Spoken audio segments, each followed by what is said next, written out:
नमस्कार दोस्तों। हर जगह कोरोना वायरस की खबर है और हर चीज़ मुझे लगता है दुनिया में कोरोना वायरस को प्रभावित कर रखा है। कोई भी चीज़ सुचारू रूप से नहीं चल पा रही है इस कोरोना की वजह से। तो चलिए आगे का भी क्या है।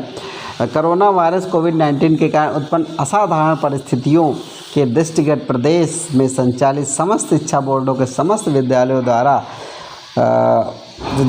जाने वाली शुल्क को नियमित करने एवं विद्यालयों में कार्य शिक्षक शिक्षकेतर कर्मियों को वेतन व पारिश्रमिक भुगतान किए जाने के संबंध में एक आदेश आया है दोस्तों।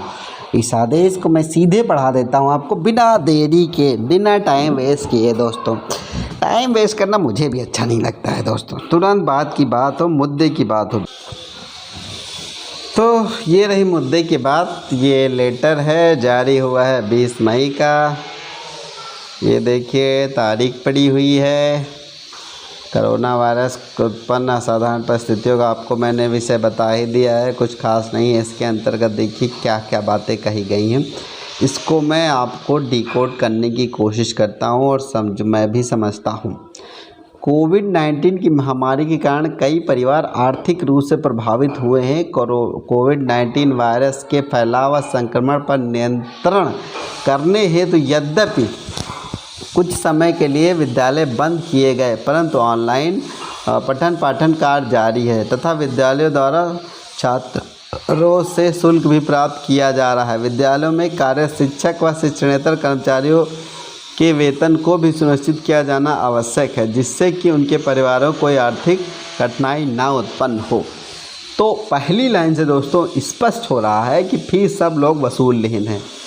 लेकिन अभी क्या हुआ होगा, कॉलेज तो भैया चला नहीं है, फ़ीस तो ले ली। अब कॉलेज फ़ीस काहे दे टीचरों को, क्योंकि उन्होंने क्लास नहीं ली है। तो सारा पैसा जो है प्राइवेट स्कूल अपने जेब में रखें, उसलिए ये आदेश आया होगा। मतलब मेरा वैसे ही है। तो ये आदेश आया है कि भैया जो लोग प्राइवेट टीचर्स हैं वो भी तो इंसान हैं, उनके भी परिवार हैं। जब फीस वसूल ली हो तो भैया काहे नहीं दे रहे हो।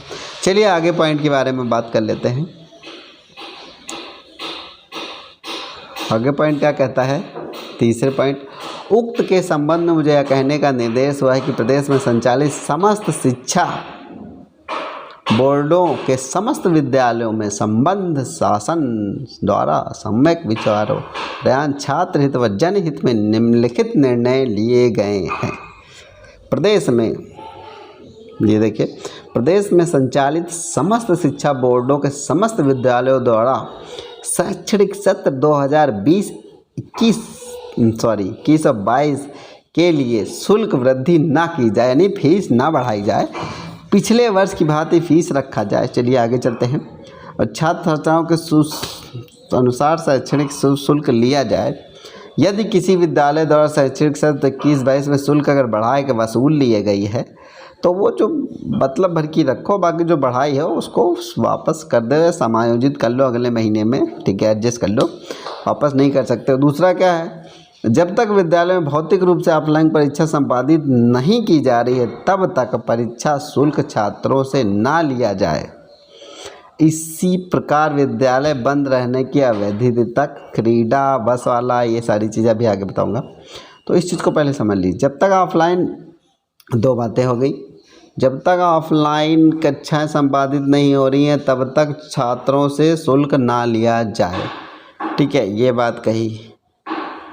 और दूसरा देखिए, जब तक कि फ़ीस और अवधि, ये सब चीज़ें, क्रीड़ा शुल्क होता है, अरे बहुत चीज़ें होती हैं उसमें, उस प्राइवेट स्कूलों में विज्ञान के प्रैक्टिकल का होता है, परीक्षा शुल्क होता है, कंप्यूटर, लाइब्रेरी, वार्षिक फंक्शन इत्यादि संबंधी फीस ना ली जाए। उस समय किसी प्रकार के परिवहन शुल्क न लिया जाए। किसी भी छात्र छात्रा को 3 माह के अग्रिम शुल्क जमा करने की कठिनाई हो तो छात्र अनुरोध है कि उसे मासिक शुल्क लिया जाए। अनुरोध पर उनसे मासिक शुल्क लिया जाए, 3 माह के अग्रिम शुल्क जमा करने के लिए बाध्य न किया जाए। चौथा, यदि कोई छात्र एवं उनके परिवार के सदस्य, माता पिता, भाई बहन कोविड-19 से संक्रमित हैं तथा उन्हें किसी महीने के शुल्क को देने में कठिनाई हो रही तो उनके लिखित अनुरोध पर विद्यालय द्वारा उस महीने का शुल्क एवं अग्रिम महीनों के शुल्क किस्तों के रूप में समायोजित किया जाए। चौथा हो गया। पांचवा देख लीजिए, विद्यालयों में कार्य समस्त शिक्षक और शिक्षकेतर कर्मियों को नियमित रूप से पारिश्रमिक वेतन भुगतान संबंधित विद्यालय प्रबंधक व प्रधानाचार्य द्वारा निश्चित किया जाए।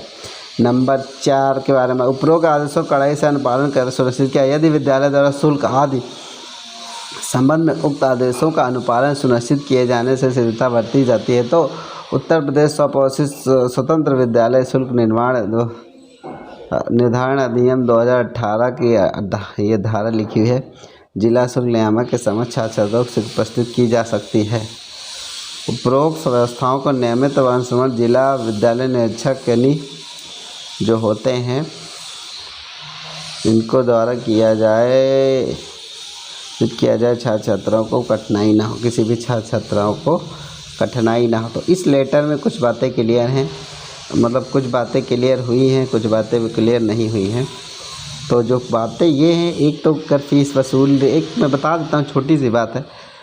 एक अच्छा कॉलेज स्कूल है, तो फिर पूरा 3rd स्टैंडर्ड में बच्चा पढ़ता है और उसके भी बीच में स्कूल खुला था, हमको लग रहा है 10-15 दिन, तो पूरी फ़ीस जमा कर ली 25,000। उसके बाद फिर स्कूल बंद हो गया।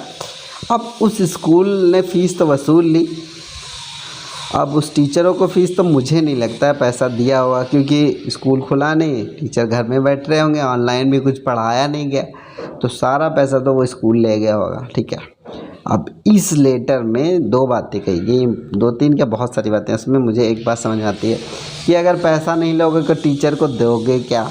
वैसे इसमें टर्म और कंडीशन है दोस्तों।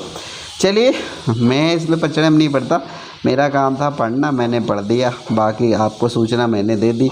चलिए फिर मिलूँगा एक और वीडियो के साथ, तब तक बने रहिए मेरे साथ और लाइक करिए, सब्सक्राइब करिए, कमेंट करिए। नमस्कार दोस्तों।